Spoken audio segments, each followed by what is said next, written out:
بسم الله الرحمن الرحيم. عن أبي بكرة رضي الله تعالى عنه قال قال رسول الله صلى الله تعالى عليه وسلم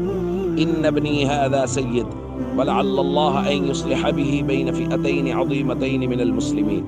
رواہ البخاری. نبی کریم صلی اللہ تعالیٰ علیہ وسلم نے ارشاد فرمایا، بے شک میرا یہ بیٹا حسن سردار ہے، اور شاید کہ اللہ رب العزت اس کے ذریعے سے مسلمانوں کی دو بڑی جماعتوں کے درمیان میں صلح کروائیں۔ حضرت ابو بکرہ فرماتے ہیں رضی اللہ تعالیٰ عنہ، رأیت رسول اللہ صلی اللہ علیہ وسلم علی المنبر، میں نے نبی کریم صلی اللہ علیہ وسلم کو دیکھا کہ آپ ممبر پر تشریف فرما ہے، والحسن بن علی الی جنبی، اور حضرت حسن حضور کے پہلو میں تشریف فرما ہے، وهو يقبل على الناس مرة وعليه اخرى، حضور کبھی لوگوں کی طرف دیکھتے ہیں اور کبھی حضرت حسن کی طرف۔ پھر فرمایا ان ابنی هذا سید، حضور نے فرمایا میرا یہ بیٹا حسن سردار ہے، میں کہتا ہوں کائنات کی سرداریاں قربان جناب حسن رضی اللہ تعالیٰ عنہ پر، جن کو محمد کریم صلی اللہ علیہ وسلم اپنی مبارک زبان سے سردار کہہ رہے ہیں، حضور سردار کہہ رہے ہیں، کائنات کی سرداریاں قربان نچھاور ان کے قدموں پر، ان کے جوتوں پر،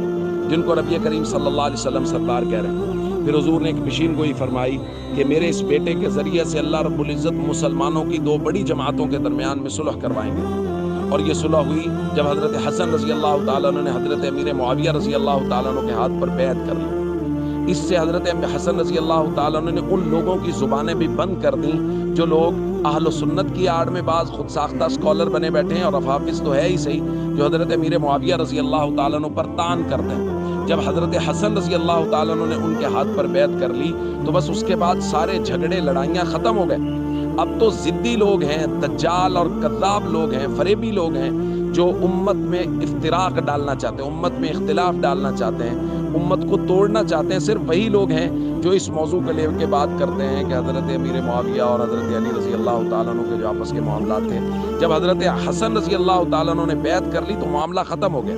اس لیے اگر حضرت امیر معاویہ اور حضرت علی رضی اللہ تعالیٰ عنہ کے حوالے سے آپ حضرات سے کوئی بات کریں تو بہت دو لفظی بات ان سے کہیں، چھوڑیں وہ بہت ساری تاریخی روایات، من گھڑت روایات پیش کریں گے، ان سے کہیں یہ بتائیں کیا حضرت حسن رضی اللہ تعالیٰ عنہ نے حضرت امیر معاویہ کے ہاتھ پر بیعت کی یا نہیں،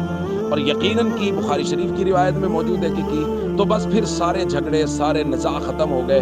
امت کو چاہیے کہ وہ حسنین کریمین کے فیصلوں پر اعتماد کرے، ہمیں چاہیے کہ ہم حضرت حسن رضی اللہ تعالیٰ عنہ کے